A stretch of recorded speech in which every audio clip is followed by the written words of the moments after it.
वज़ीर-ए-आला खैबर पख्तूनख्वा अली अमीन गंडापुर से इस्तीफा तलब। पीटीआई ज़राए के मुताबिक सूबाई वजीर सुहेल आफरीदी को नया वज़ीर-ए-आला खैबर पख्तूनख्वा बनाने पर गौर किया जा रहा है। इसी पर मजीद बात कर लेते हैं।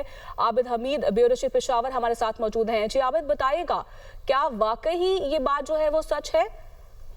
जी देखें, मुख्तलिफ किस्म के जो हालात आ रहे हैं, जो हमारे साथी भाई जो वहाँ पर जेल के अंदर मौजूद थे उनकी जानिब से बताया गया कि बानी पीटीआई ने खुद भी कहा कि उनको हटाया जा रहा है, जबकि दूसरी तरफ जो हमारे जो पीटीआई के ज़राए की जो बात हुई है और जो उनके जो अहम रहनुमा जो है उनसे जो बात हुई है, जिसमें शेख वकास अकरम भी शामिल हैं और इसी तरह बैरिस्टर गौर बैरिस्टर सैफ भी शामिल हैं। बैरिस्टर गौर की जानिब से जब हमारी कुछ देर पहले उनसे बात हुई थी तो उन्होंने कहा कि उनके इल्म में फिलहाल इस हवाले से कुछ नहीं है और उन्होंने जो है इस हवाले से वो मजीद मालूमात मिलने के बाद ही बात करेंगे। जबकि शेख वकास अकरम की भी बात हुई, हमारी बात हुई तो उनका भी यही कहना था कि उन्हें अभी तक ऐसी कोई इत्तला नहीं मिली है जब तक जो अफराद जेल के अंदर हैं वो बाहर आके खुद इस हवाले से कोई बयान नहीं देते, जिनमें अलीमा खान शामिल हैं, इस पर बैरिस्टर साहब शामिल हैं, तब तक इस हवाले से कुछ नहीं कहा जा सकता। हमारे जो ज़राए के मुताबिक हमारी जो बैरिस्टर साहब के हवाले से जो हमारे ज़राए का कहना है कि उन्होंने भी फिलहाल इस हवाले से तस्दीक नहीं की है कि आया उन्हें कोई ऐसी हिदायत जारी की गई है या नहीं की गई है। एक कंफ्यूजन सी इस वक्त पैदा कर दी गई है। पीटीआई के कुछ रहनुमाओं की जानिब से जो है कहा जा रहा है कि उन्हें हिदायत मिली है, जबकि वकला और कुछ रहनुमाओं की जानिब से इसकी तजदीद की जा रही है या इस पर जो है फिलहाल खामोशी इख्तियार की जा रही है।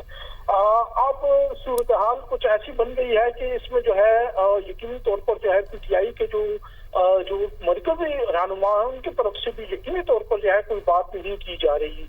हमारे ज़राए तो ये भी कहना है कि इस हवाले से दोबारा बानी पीटीआई से बात करने की कोशिश की जा रही है और ये देखा जा रहा है कि आया जो उन्होंने कहा है आया उनका यही मतलब था, आया उनकी तरफ से फाइनल है ये कि अली अमीन गंडापुर को वज़ारत से हटाया जाए और जो है सुहेल आफरीदी को जो है उनकी जगह पर लाया जाए। अगर उसके बाद इसके लिए तस्दीक होती है तो उसके बाद फिर बाकायदा इसका ऐलान जारी किया जाएगा या इसका ऐलान किया जाएगा। लेकिन दूसरी तरफ मैं आपको ये भी बताते चलूं, अगर इस किस्म का कोई फैसला आता भी है तो अली अमीन गंडापुर को इस सिचुएशन में या इस सूरत हाल में हटाना पार्टी के लिए इतना आसान नहीं होगा। अगर अली अमीन गंडापुर खुद से इस्तीफा देते हैं तो फिर तो जो है मामला जो है वो आसानी से सुलझ जाएंगे और लेकिन अगर वो इस तरफ नहीं जाते तो फिर जो है इसको जो है पार्टी के अंदर जो है काफी इख्तलाफात पैदा हो सकते हैं।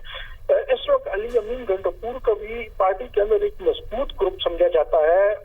खैबर पख्तूनख्वा असम्बली में भी उनका एक मजबूत ग्रुप मौजूद है, अगरचे उनके मुखालिफ ग्रुप भी मौजूद है जिनमें असद कैसर है, जुनेद सूबाई सदर जुनेद अकबर हैं, इसी तरह जो है हजारा का जो ग्रुप है वो भी अली अमीन का मुखालिफ समझा जाता है।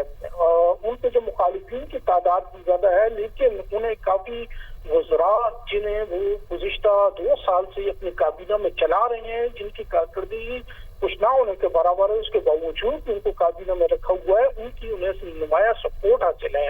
इसी तरह कुछ एमपीएस के बारे में भी कहा जा रहा है कि उनकी भी जो है अली अमीन गंडापुर को काफी हिमायत हासिल है। अगर इस किस्म का कोई फैसला आता है तो उसके बाद ये देखा जाएगा कि आया वो रज़ाकाराना तौर पर खुद इस्तीफा देता है या मामला अदम एतमाद की तरफ या दूसरी तरफ जाते हैं।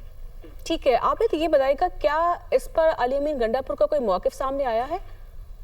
नहीं, देखें अभी तक उनकी जानिब से बराह रास्त कोई जो है मौक़िफ़ सामने नहीं आया है। इस हवाले से उनसे बारहा राब्ता करने की कोशिश की गई, तहम अली अमीन गंडापुर या उनके भाई फैसल अमीन गंडापुर जो इन तमाम मामलात को अक्सर देखते हैं और अक्सर वो ही मीडिया के साथ राब्ते में रहते हैं, फिलहाल उनकी तरफ से इस हवाले से किसी किस्म की कोई बात नहीं की गई, न ही कोई बयान आया है। उसकी एक वजह ये भी हो सकती है चूंकि इस मामले पर फिलहाल कंफ्यूजन है, आया बानी पीटीआई की तरफ से वाज़ेह हिदायत दी गई है या नहीं दी गई है। चेयरमैन बैरिस्टर गौहर वहाँ पे बजाते खुद मौजूद है, जब तक उनकी तरफ से कोई चीज या बात सामने नहीं आती उस वक्त जो है शायद उनकी तरफ से कोई बयान भी सामने ना आए। ठीक है, कोई बयान भी सामने ना आए। बहुत शुक्रिया आबिद हमीद आपका।